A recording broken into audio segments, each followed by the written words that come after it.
Thanks for joining us today. This is our new podcast, Coexist, hosted by myself, Sakani, and my sister, Ashe Cobelt.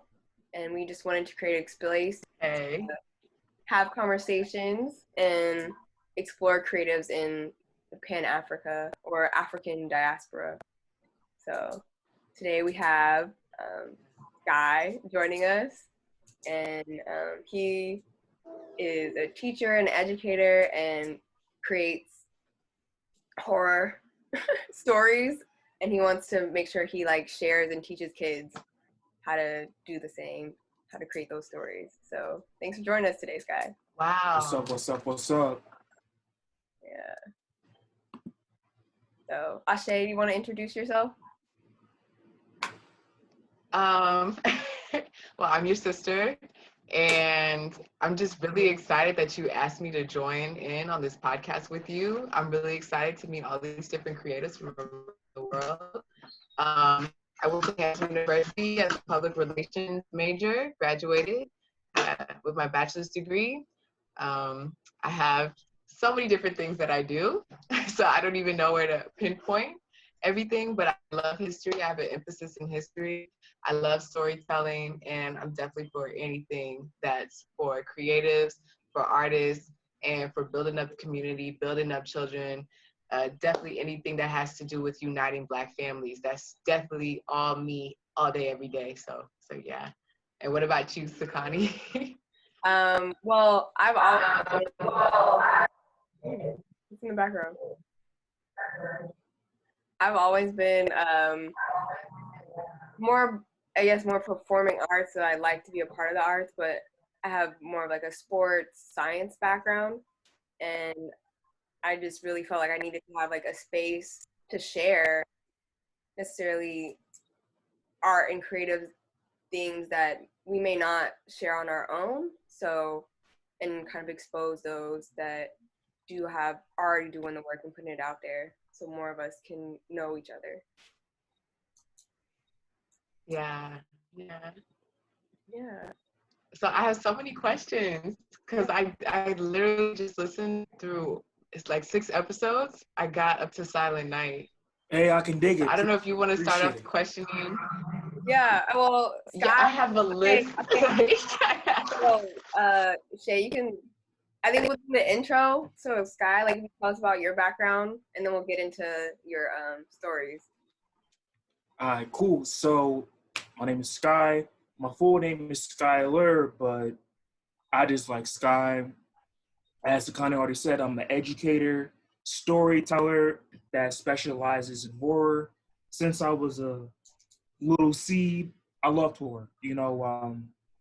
One thing that I guess introduced me to the field was my grandmother. We had Fright Night Fridays every Friday after school where we would watch scary movies every weekend. So that's where it stemmed from, and keeping it alive right now. That's dope. Wow, I didn't know that. I've known you for a little bit. But I guess as a Black creative, how do you feel? What type of impact do you want to make with your stories or just your art in general? I want to make a bigger platform for Black folks to get into horror because there's a large market to tap into. We got Jordan Peele. He's doing the Twilight Zone. He's doing Monkey Paw Productions. But at the same time, I feel as though I'm my own man. I can hit him up and be like, yo, Jordan, help me out. But at the same time, I realize I need to create a platform for the youth to get into horror. Black youth, because there's nothing there for them to get into. Right. Yeah. There's literally nothing to get into at all. And I know that a lot of urban cities have different stories that the community tells, the neighbors tell, your parents may tell, and some of these stories are a little bit scary, and I would love to just touch upon those urban legends in the hood and make them popular. Wow, this is dope. Ashley, do you have questions? Yeah, like do you get like is there a nostalgia culturally for you with horror stories, if that makes sense, I guess? You mean Because you said nostalgia your culture? grandmother, that's so deep to me. Yeah, so my grandmother.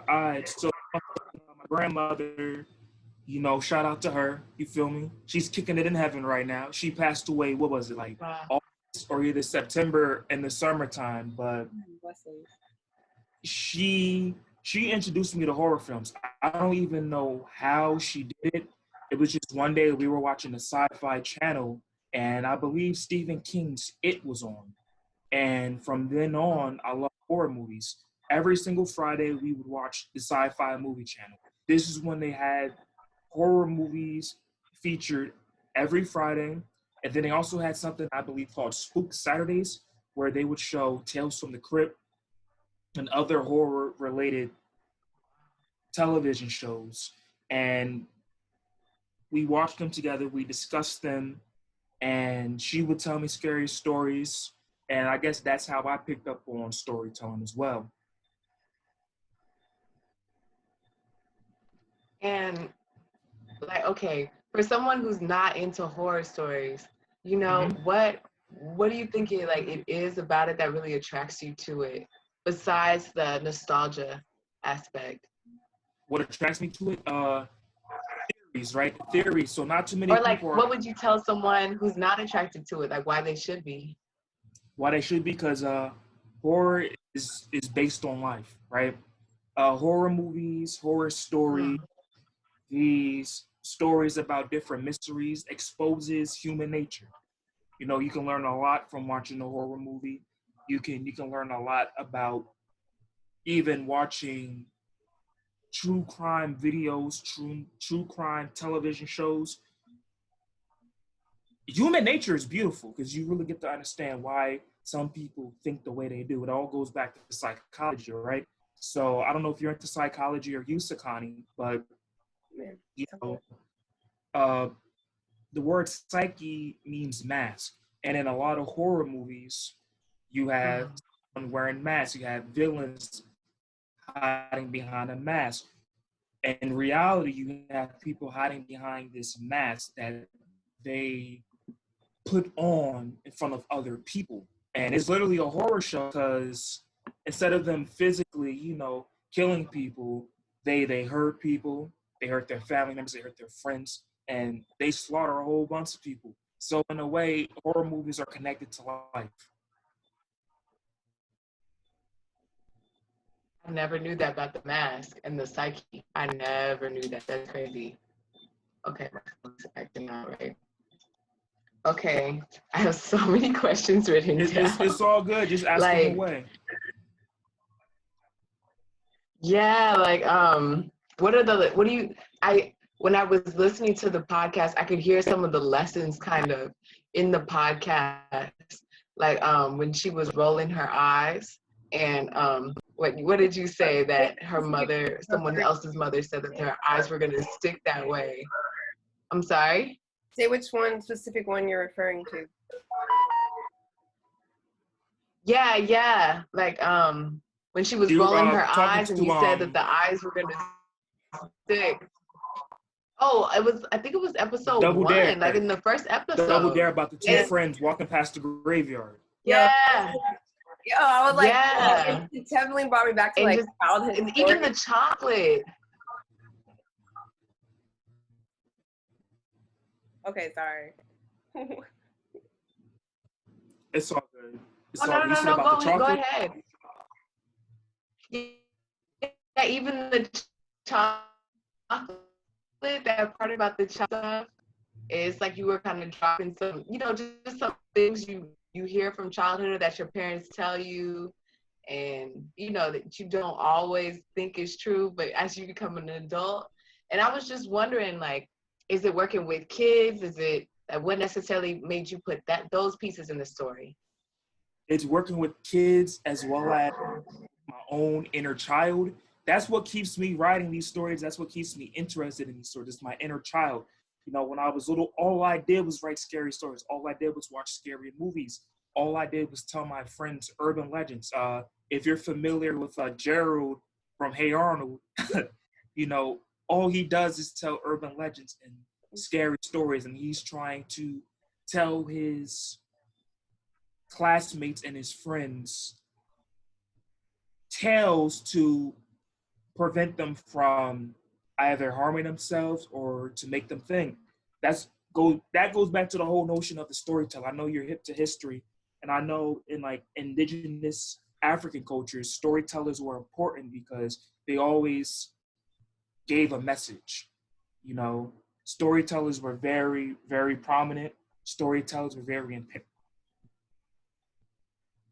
storytellers were very imperative. And ask me, where do I draw this from? I draw from around my whole community as well. You hear things inside of the store, you hear things on the radio, you think back to your own childhood, working with kids, because kids say the darnest things. Kids say the darnest things. So it's multiple things that I draw inspirations from.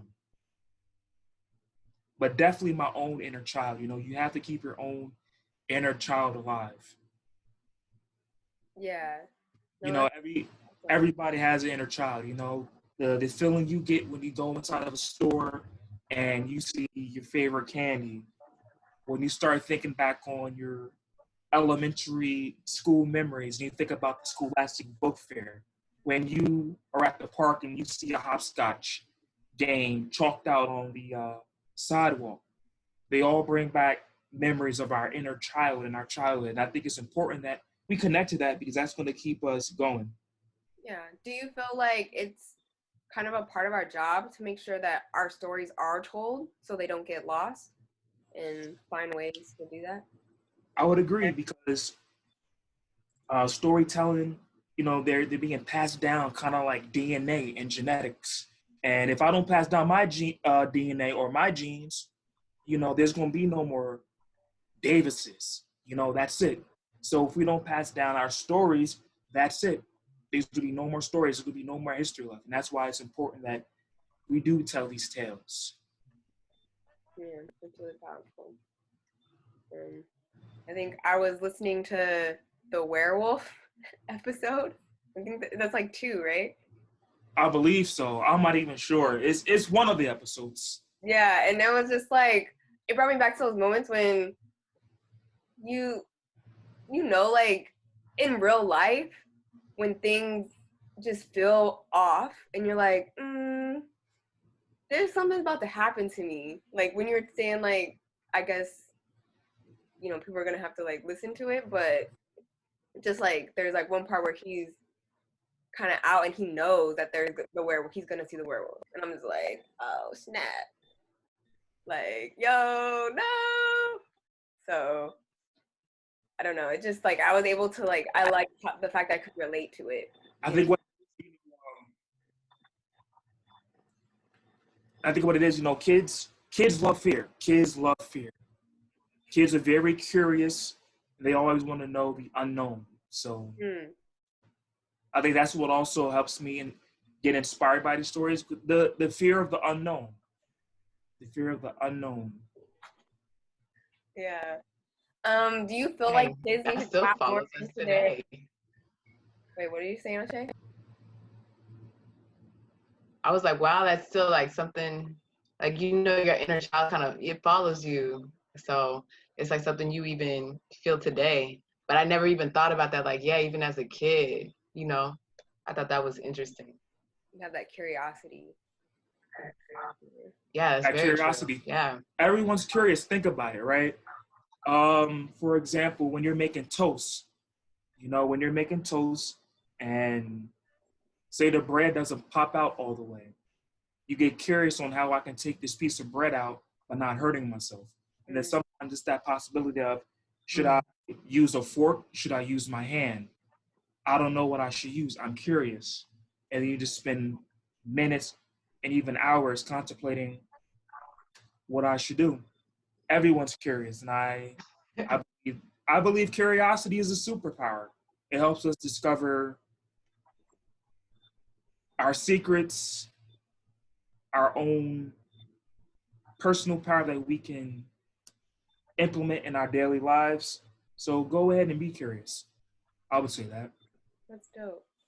Do you think people need to explore their imaginations and even like that fear factor a little bit more? They need Rather to, than hide, to like people try to run away from that. I would say they need to explore their imagination. They need to explore the imagination because when we were little, you feel me? Our imagination took us to another world.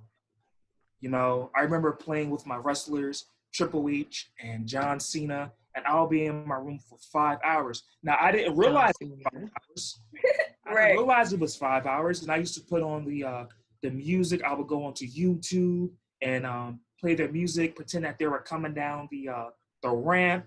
I would pretend they were speaking, and I just got wrapped up in this world that I created.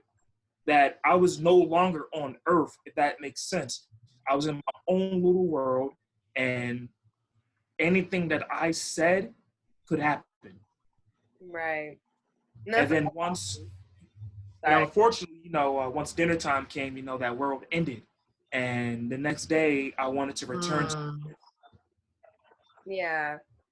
I don't know if you guys had anything similar, Wow. or even playing tag or playing manhunt or playing games that required you to use your imagination. And it's like time kind of stopped. You were transported to another place. And then after the game was over, you had to go home, you had to put down the Barbie dolls. It's like, what the hell? Like, where did I go? And I want to go back to that place again. Yeah. No, I used to like love the Bratz dolls, and I even had a Britney Spears doll. Not gonna talk about that. But I love books. Like books were just an escape. I think it's just like definitely like sitting down and just putting my head in one. Even at night would have like the flashlight. Yeah, I'm that old. I didn't know you did that. Wow. Yeah, I thought I was just me with the flashlight. No. You were doing that too? Yeah, it was all of this. This is before, Okay. we had flashlights. Well, you see, you guys use flashlights. I didn't. This is why I have glasses. Reading in the dark harms your eyes, all right? Yeah, it's still, I need to update my context as we speak. Yeah. Let all the kids know. Don't read in the dark. No. As tempting No, as not it read in is. the dark, kids. Y'all have too much technology to have to do that. Oh my gosh. And that was one of my questions too. Like, I'm listening to your stories and you put in TikTok in the story. I thought it was so funny. Like, when we heard these horror stories, there wasn't any TikTok, there wasn't any Snapchat. And now here I'm hearing, it's like I'm hearing these horror stories, like on the radio again, or like in those audiobooks Sakani and I used to have. But now TikTok's in it, Snapchat's in it. Like, what do you even think about that? I think about it because you want the kid to keep up with modern times, as well as you want to draw them in. They're used to Snapchat, they're used to TikToks. And going back to even what you said about where I draw my inspirations from, I remember one of my students said, Mr. Davis, late at night, I came to the park and I was Snapchatting my journey to find a midnight man. And I'm like, who's the midnight man? And they said, he's a ghost that appears at midnight. And the first question I had was, I don't know why you're outside at midnight. I don't know what your parents are doing for you to be outside at midnight. But they were telling me that they were on Snapchat looking for the midnight man, and they wanted to show their friends that they were not scared. So just having those things that they can relate to actually draws them in. Whoa. That's cool. Because it definitely made it feel modern rather than like, okay, this is a time non-existent. Like, this is happening right now. So I thought that was cool. I was joking with Sakani because I didn't know what your creativity was. And I was like, when she told me it was scary stories, I said, so he's the Black R.L. Stein? Like, I can do you get any inspiration from R.L. Stein? Say that one more time. The guy who wrote Goosebumps. Yeah, Goosebumps. Do you get any inspiration from him as Oh, well? yes. So Wow. Goosebumps. Okay. Now you're taking it back. Hold up. I gotta take y'all down memory lane. So Earl? second grade. Oh. Second grade is when I was introduced to R.L. Stein. And once again, my grandmother was there, right? So I don't know if you guys are into like mythology or anything like that, but in Egyptian mythology, there's like Anubis, right? The dog, and he's like the Okay. gatekeeper. Yup. That's grandmother's my dog, you feel me? She's like the gatekeeper. She introduced me to all of this, right? So we were at the Salvation Army, and I don't know why she was there, but we were flipping through books. She was flipping through magazines because she loved Ebony and Jet. And I stumbled upon a book. It was called Fear Street, Silent Night 3. And it had a girl on the front cover and mannequins surrounding her, bleeding blood. The meeting has been updated by the, okay. As she was bleeding blood, but the mannequins were, and that attracted me. I'm like, okay, I love horror stories. I love horror movies. I've never heard of Fear Street before. I want this now. So she was like, all right. So she got me the book. I read it in one day, kept reading it over and over again. Wow. I never knew that R.L. Stein wrote multiple books. So the Scholastic Book Fair, Yo, I remember those. the Scholastic Book Fair. Yo. Yo, what do kids be doing now? I don't know. Do they still have those? I don't know. Yeah, I mean they still have them, but it's not as great as they were when we were little. They got all the other stuff to look at too. Wow. They had all the other. It's bad. It's bad. It's Scholastic Book. It's bad now. Like they don't. I guess it's missing the magic. It's missing the magic. Right. There's something that's not there any longer. It's something that's not there any longer. I don't know what it is. It might be since we're in a technological age, everyone's on their phones, but there's something missing from the Scholastic Book Fairs. But back to what I was saying, Miss Choi's class, that's who it was, my English teacher in second grade. The Scholastic Book Fair came to visit the school, and she took us down to the Scholastic Book Fair, and I recognized R.L. Stein's name. And I'm like, yo, that's the dude that wrote Fear Street. And I believe it might have been the book Deep Trouble. And I didn't have money at the time. So, of course, went home. My grandmother was like, how was school? And I let her know, R.L. Stein writes more books. Would you be able to help me get the book? She gave me the money to buy it. I devoured that book. Now I had 2 books by R.L. Stein. I don't know if you guys remember this or not, but Scholastic used to send out a catalog full of books. And this is after the book fair. They sent a catalog, and it was a Fear Street collection. And in that collection, I had The Horror at Camp Jelly Jam, Ghost Camp, Say Cheese and Die, and multiple other books. So R.L. Stein became my Cheese and Die. Say Cheese and Die. Those books, those books. Yeah. They really captured my childhood, and once again, I just devoured them. But what inspired me the most about R.L. Stein, or the book that inspired me the most, had to be The Haunted Mask, right? Old girl doesn't want to be a chicken for Halloween, so she goes to a Halloween store, steals a mask. And I would always see this on the back of the books, because you know how back in the day when we were reading books and on the back page they featured the other books that the author wrote? Mm-hmm. Yeah. The Haunted Mask was always on there, and I always want the Haunted Mask, but I could never find it. It was never around. Oh. So it was June. That's so deep. It was June of 2003, and it probably was the second to last day of school. Miss Choi was like, "Yo, Sky, Mr. Williams would like to talk to you." Now, Mr. Williams was a teacher on the second floor. I believe he taught 4th or 5th grade. I'm like, what does he want to talk to me for? I went upstairs, and he was like, "Hey, man, that you like to read Goosebumps books. and I have a copy of a Goosebumps book. I'm leaving the school. I'm not gonna be here next year, so you can have it. And long and behold, it was the haunted. See, that's what it's like with treasure. Just gotta wait, and then it pops up. Long and behold, it was the haunted treasure. You manifested it. I manifested Dang. it. And oh wow, you guys are bringing it back. So besides me manifesting that, all right. Remember I told you about Fear Street. So I was hooked on Goosebumps. I had one Fear Street book, and my second copy of Fear Street book was Cheerleaders Evil Part 2. And the cover was a Santa Claus figure looking down at a girl with ice skates on. He was about to attack her. Now, I didn't buy the book. Instead, I stole the book, all right? And I say that loud and proud, all right? My babysitter, Miss Alberta, and once again, my grandmother dropped me off Is that serious?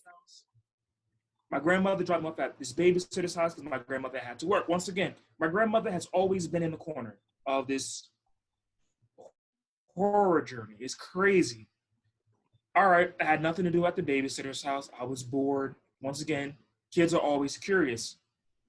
Miss Alberta was like, Skylar, just sit still, because I was a very hyperactive kid, hopping on couches and running around the house, doing things I wasn't supposed to do.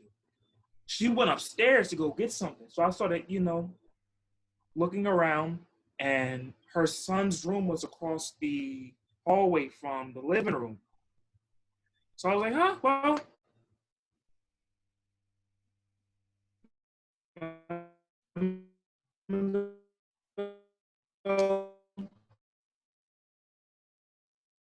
and it stayed there until I went home and then opened it up. Yo, so just like the girl stole the mask, he stole the book. And it's so crazy because people would be like, why would you steal a book? But books were just so, like, my parents would take away my books when I was in trouble. Yo, same. And I didn't know that other people felt that way about books. Oh my God.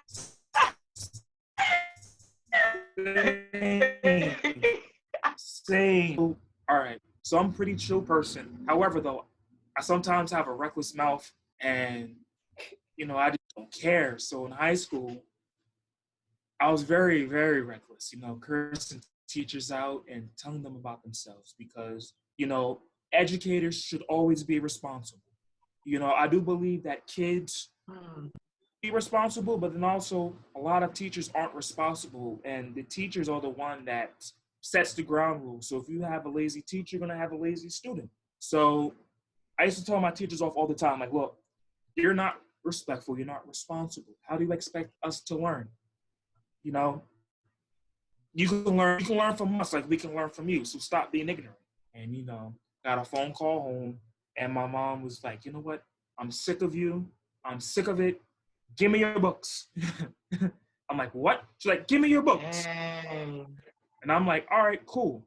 I'll give you my books. And I'm glad that she did take away my books because that just reinforced my own imagination, Write the things that be written. Write the things that's not out there. Write the things that you want other people to read. So that was a time where I just wrote the most.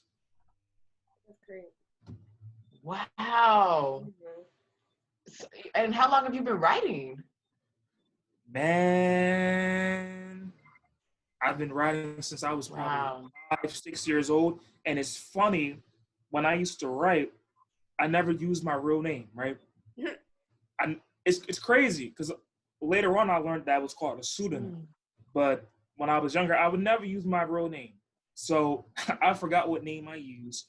But the stories I used to write before I wrote horror was about firefighters, paramedics, police officers. I used to write about rescue teams and the army. And eventually it turned into horror. Horror has gotten me in trouble in class. I would always write, and it got to the point in middle school where I was writing maybe 3 stories per class. My teacher at the time, Mr. Shu, shout out to Andrew Shu. I hope you're doing well. All right, I remember you. Andrew Shu in the 7th grade. He was a tall, lanky, older white gentleman who never really saw my potential Mm. in writing horror. And I never Mm. listened to his lessons because I wasn't interested in that. I would just write scary stories, and he got fed up with it. So he told my mom about it, and he was like, Skylar's banned from writing horror stories. They literally had a conference saying he's banned from writing horror stories. And my mom was like, Skylar, you need to write about butterflies and you shouldn't be writing this material at your age. And even going back to 5th grade, my teachers thought I was a weirdo because I was reading, Stephen King in the 5th grade. I was reading Silence of the Lambs about Hannibal Lecter. And I remember one time a teacher asked me, "What are you reading?" I'm like, "It's about Hannibal the Cannibal." She was like, "You just gave me the heebie-jeebies." She was like, "We got to talk to your mom about that. Oh, Hannibal the Cannibal. You Did shouldn't I be." hear that right? Yeah, Hannibal the Cannibal. I was like, "Hannibal the Cannibal," and she's like, "You shouldn't be reading material like that."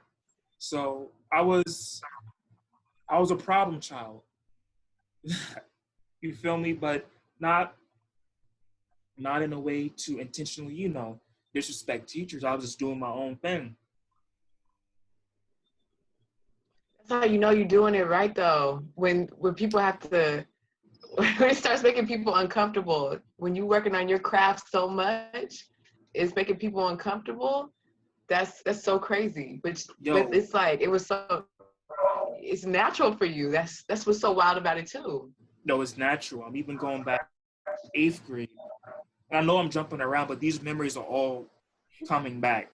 And I think the scariest thing in life is forgetting what it was to be a kid. Forgetting about your child Mm. because, Yeah. to be driving and I might pass something that makes me remind me of my childhood. I think I was talking to you about this the other night, Sakani. I may think of point A, right? Point A may be Burger King. I'm driving by Burger King. Then point C would be, oh, I remember going to Burger King with my 2 friends. Point C would take me to point Z, and it will uncover a memory that I forgot about. You know, uncovering memories that I haven't thought about in over 15, 16 years. And that's the scariest thing. Forgetting what it meant to Mm. be a child. Forgetting your memories, forgetting your childhood memories. I think that's one of the biggest horror movies in your life because your childhood friends become ghosts. Your likes become ghosts. And they sometimes haunt you in your dreams. They sometimes haunt you in your everyday life. And you're scared to go back down that path again as a child. And I'm not saying, you wanted to be a kid again, but just having that freedom, having that joy, being able to just live it in your imagination without feeling guilty.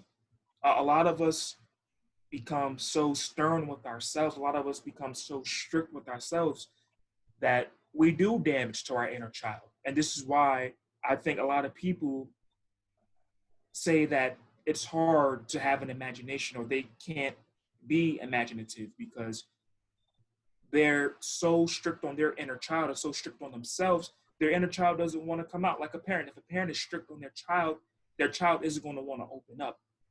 And I think it's crucial that we do reflect on those memories or we do visit those ghost memories, those ghost friends of the past because nostalgia is a superpower. Yeah. Nostalgia is a superpower. Mm. It will help you propel your emotions into stronger writing.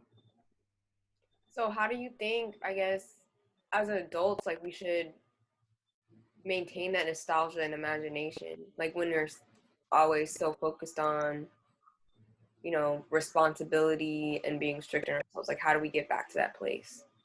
symbols, symbols. So Damn. I dig psychology a lot, you feel me? Mhm. So I don't know if you guys are familiar with the conscious mind or the subconscious mind. Mhm.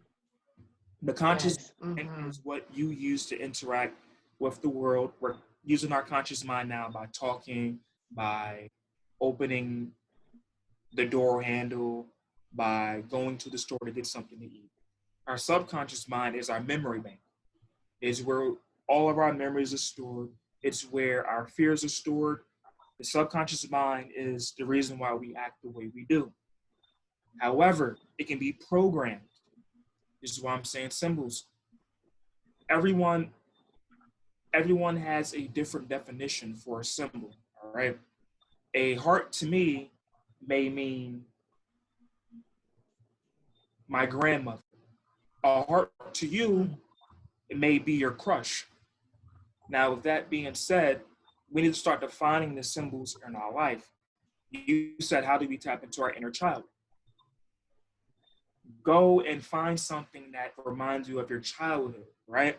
So I watched the Mighty Morphin Power Rangers when I was young. And in my room, I have a figure of the Mighty Morphin Power Rangers, right? Watch things Wow, that do were. you listen to Brother Panic? What? Wait. Oh! Oh! Uh-oh! Hold up. Uh-oh! Hold up. You're aware that it's Venus retrograde? Wait a minute. Finish what you saying. Wait a minute. Finish Oh, what you saying. hold up. No, hold up. You mentioned.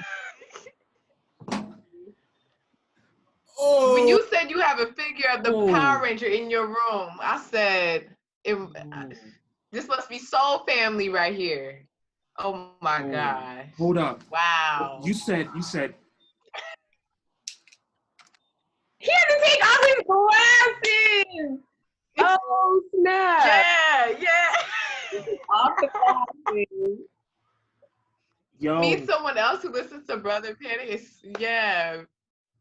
Because you don't have a lot of people listen to Brother Panic, so I listen to Panic. I don't know if with Bobby Hemmett, but those are two of course prominent figures of course. that I listen to. So yes, I listen to Brother Panic, and he always talks about symbols, trauma, and repetition. So, Scooby-Doo, Power Rangers were symbols in my childhood. So Scooby-Doo, ayo, that's my homie right there. That's my homie, because that allows me to tap into my childhood. So I watch different Scooby-Doo movies because I collected a whole bunch of Scooby-Doo movies when I was younger, and that just reinforces that inner child spirit. But we gotta talk. You said Panic.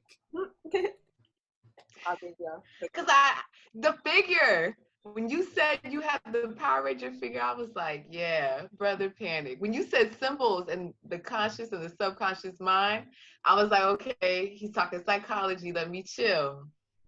Said But I had to ask you when you brought up the Power Ranger. I had to ask. Yo, let me ask you this. Have you ever tried one of his herb packs before? Yes or no? Not yet. Wow, maybe I should. Now that I'm talking to you. Yo, maybe that's we gotta what I'm talk. supposed to do. Yo, we got this. We're talking. This is meant to be. This is wild. This is wild. Have you met someone? Have you been able to talk to someone else who's on that wave? To be honest, no. I mean, I try to get my little brother into it. You feel me? But he's like, Oh. Sky. You're starting to scare me. You talked about an altar, and I can't do it. I can't do it. Oh, I'm gonna cry. Oh my God. So yeah, Panic. Yo, matter of fact, I got you. I don't know if you guys took his class, but he has a class called Speaking with Ancestors. And I had the opportunity to take it last year. You took his class? Sakani, this is crazy. All right. Sakani hit too. How everything is connecting right now is wild.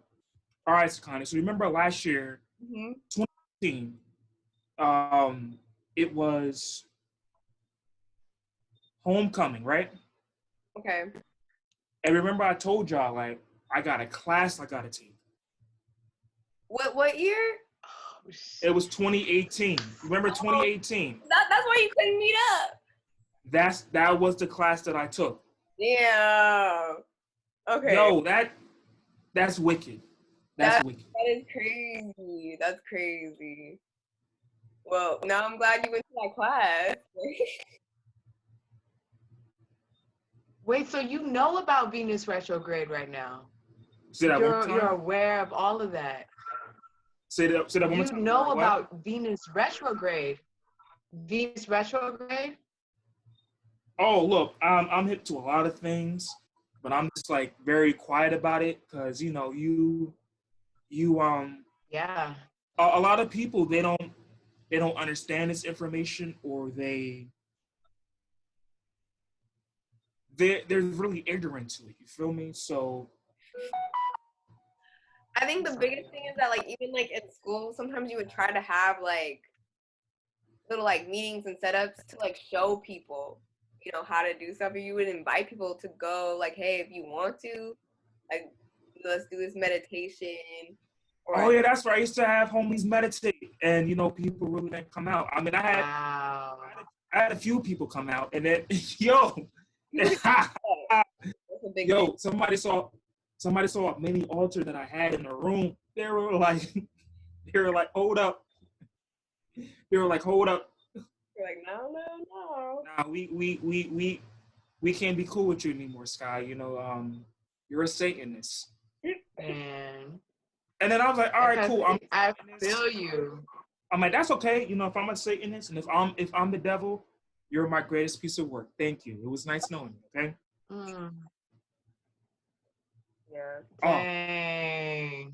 Wait, please keep telling the people on how to tap into their childhood, because you're about to drop a huge jewel. Please please share that. See, I got side. I didn't even mean to interrupt. Nah, it's all good. Nah, It's good. Yo, you said, brother, panic. I'm like, hold up. Did she say my homie Panic? Because a lot of people, you really don't hear that name a lot. You don't. Yeah, you don't. Yeah. I know. If you know, you know. But you gotta really know. Yeah. You had to really study to know. Yeah, wow.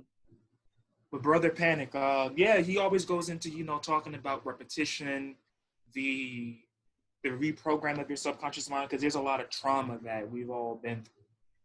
And in order to change your life, you literally have to just do the work. And doing the work, you can be creative with it. I love Future's music. You feel me? He just dropped a tape today. And later on, when I meditate, I'm going to meditate to one of his instrumentals. And trap music and trap instrumentals are a key to reprogram the subconscious mind, right? Because the drums are at a low frequency, all right? You're going to want to make sure that the music you listen to affects the alpha waves in your brain, in your mind, so your subconscious mind can be programmed. And when you're listening to the instrumentals, whatever you want to reprogram, you say it. So, for example, one thing that I do every day, teaching is all about confidence. Teaching is all about acting. Teaching is all about acting. Your lesson is literally your performance. And if I'm learning new material, and I don't know if my performance is going to be spectacular, I just put on the instrumental and start saying, I'm confident, or this lesson's going to be good. And then when the time comes, I'm inside of the classroom and I'm like, pop, pop, pop, pop, pop, pop, pop, pop, pop. That's real. Dang. I've never tried that. That's a jewel right there. Yeah. Oh, wow. Wait. Oh, man. So now, yeah. So now I can really open up. Now I can really open up. Please do. You said, brother, Tupac, Panic. Now, I got my Tupac shit off. Let's do this. All right. So wait, Wait, what? You said Tupac? Yeah. Yes, yes. Oh, We wow. need the Gemini energy in here, the writing energy. Hey, almost even nice. See now, Sorry. Please feel open and free to say what you want right now. now you're tripping me out. Now you're tripping me out because I got a picture of Tupac on my altar. I swear to God. Hold up. Hey, But this is synchronicity right now. hey, you not see it? Yeah. Oh, damn. Wow. Felt like the I was like, yo, is Wow. All right, we rocking with the. All right, bet we rocking with the Tupac energy. Then. All right, bet. Hold up. Let's do this. All right, so now horror stories, supernatural tales, stories in general can go all the way back to the beginning of time, right? Because we have different archetypes of energies telling these stories. So in mythology, you have Papa Legba, you have Drupal Kunli, who was this drunken monk who ran around basically rapping, you know, about getting drunk, meditating, and having sex, right? And even now today, you can even see that in different rappers. Megan Thee Stallion, Old Dirty Bastard, even Tupac, right?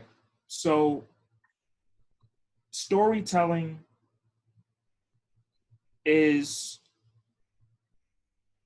based on your own myth, or it's based on creating myths. Okay. The importance of storytelling is, once again, to reprogram your subconscious mind, right? Because if you look at the mythologies, they're not talking about real people that existed. They're talking about you. They're talking about you. And these stories is to help us live our lives the way we want it to be, or to help us understand why we are here. Storytelling creates worlds, which is why when you read a book, you feel as though you're engulfed in that book, you're engulfed in that world, you're transported to that world, because the writer's world is being created. I don't know if you guys know the phrase "word as bond" or "word as born," but word is born. Yeah. These words are being spoken into existence. Even God, they said, God said, "Let there be light." So He literally created light with His words. So these stories that we tell each other, these poems, these rappers, me telling the stories, R.L. Stein, Sister Soldier with The Coldest Winter Ever, they're all creating these characters or these myths that we can all tap into.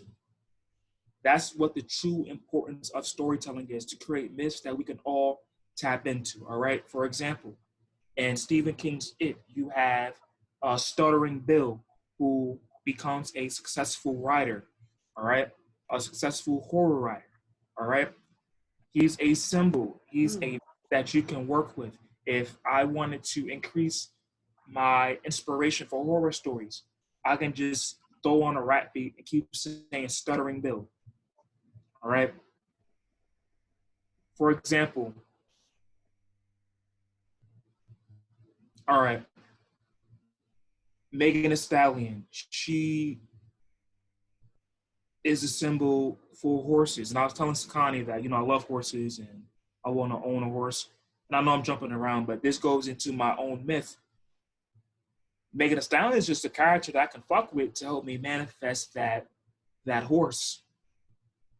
Another story, The Great Gatsby. All right. The Great Gatsby is an American tale. It's literally a myth about a man becoming rich. And this story was told for you to tap into that character so you can become rich. You can believe like that can happen to you. all stories are just myths. And each character is literally a god or a goddess or a deity. All right. That's what it is. The cat in the hat. All right. If you want to be childish, if you want to let go, if you want to be goofy, read the cat in the hat. That's a myth. That's a story told for you to tap into your inner child. If you want to try new food, if you want to stop being picky, read Green Eggs and Ham. Tap into that character. I don't even know his name. It's not Sam I Am, but the guy, the yellow guy. I don't even know his name. But tap into that character, tap into that myth. I hope I'm making sense. I hope I'm making sense. No, it makes sense because it's just Yes. like what you surround. What's the Connie? What do you think? I just feel like in like outside of storytelling and books, like what you surround yourself with is like how you start thinking of yourself. Like the I think therefore I am type Wow. Correct. If you're continuously reading things, like when people tell you like, oh, if you want to make money, read these books, you know, talk to people that are making money. That's where you have to go. If you want to be in that imaginative state, if you're around kids a lot, or if you're, you know, around a lot of creatives, then you're able to get into that world. Like you see that as real life. Like for me, like I think especially once I graduated school, I was just like, this is all made up. This was someone's imagination, and they put it into real life. The buildings, the houses, the work, how we our day to day. Someone's like, this is how I want society to be run. This is what I think we should do based off of other things that we've learned. So we're gonna go this way. And if you go back into like ancient civilizations, everyone had their own ideas, like different tribes, like some tribes based solely off of the solar system and learning that. And they spend most of their life focused on that. So it's just like you create whatever environment you want to be in. And I think that's why it's so important for people to tap into the art and creative side and the imaginative side, because if you necessarily can't change your current situation, then you need to be able to go somewhere. You know, like, because bars. yeah, no, for real, like you gotta go somewhere. And because like I feel like everyone serves a purpose. So if you haven't found that, discovered it yet, look toward like just start looking. Just start searching, reading other people's stuff, start writing your own stuff, see what comes out. Because you'll like I feel like you'll truly be curious, yeah. Yeah, just be like, hey, what if I did XYZ?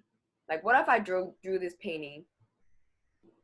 What if da da da da? And I think now like we are like this is like we are in quarantine. I think people have been saying like they're able to take that time to be like, okay, outside of me getting out of my house and going to work every day or going to school, what can I do?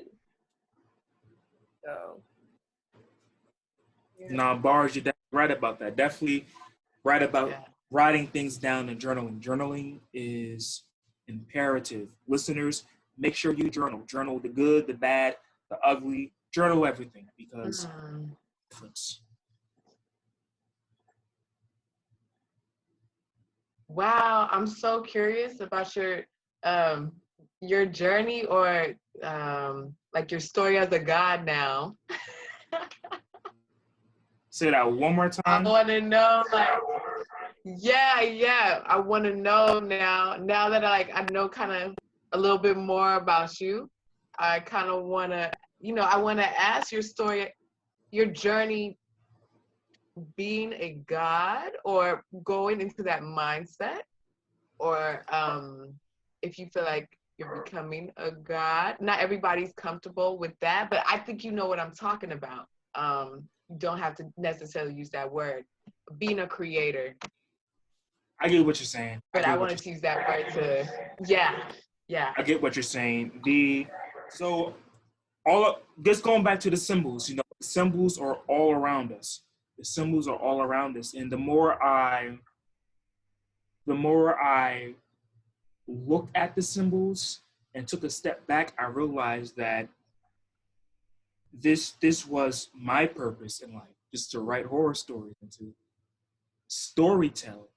The creative process is amazing. Once I'm in my zone, I'm in my zone.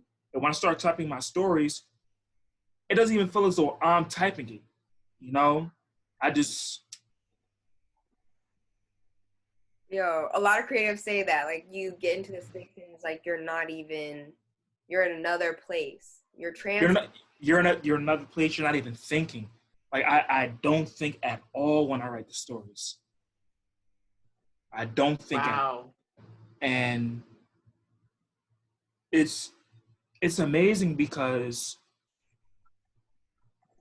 I feel as though that's such a precious resource. It's just to let go. And that's what it is. Like when I'm writing, I just let go. Do you feel like it's like a release? Like for me, Yeah, it's a release. It's a release, and I'm not even Sky when I write. You know, I'm not Sky. I just, you know, whatever comes to mind. Matter of fact, nothing actually comes to mind. It's like I'm in the passenger side, and I'm just looking at the driver drive. You know, whatever direction it takes me in, I take it in. I don't write any outlines at all. I just open the computer up and just start typing away. When is the book dropping? When is the book dropping? I gotta know. All right, so when is the book dropping? So right now, it's actually funny that you said that. So it's this chick on IG, and she makes horror comics. So I hit her up. I'm like, yo, like, how much would it cost for you to collaborate? And she gave me a small fee, and we're working on it. Now, the book after summer. Okay, dope. Where can, like, I know we talked about your podcast, but like, can you just like name it? 'Cause, you know, like bring power to that, like so people can go and listen to it. The Camp Chiller podcast. And to all the fans, you guys are called Ice Pops. And if you guys are feeling the story, just say "Burr." You feel me? That's how we're coming. All right. Burr. But yeah, your fans are Ice Pops. Ice Pops. Camp Chiller. Wow. Ice Pops. No, because you know when you are watching a scary movie, you're cold like ice and you're gonna pop up. So that's why you call Ice Pops and Burr. You feel me? Because Burr is just funky.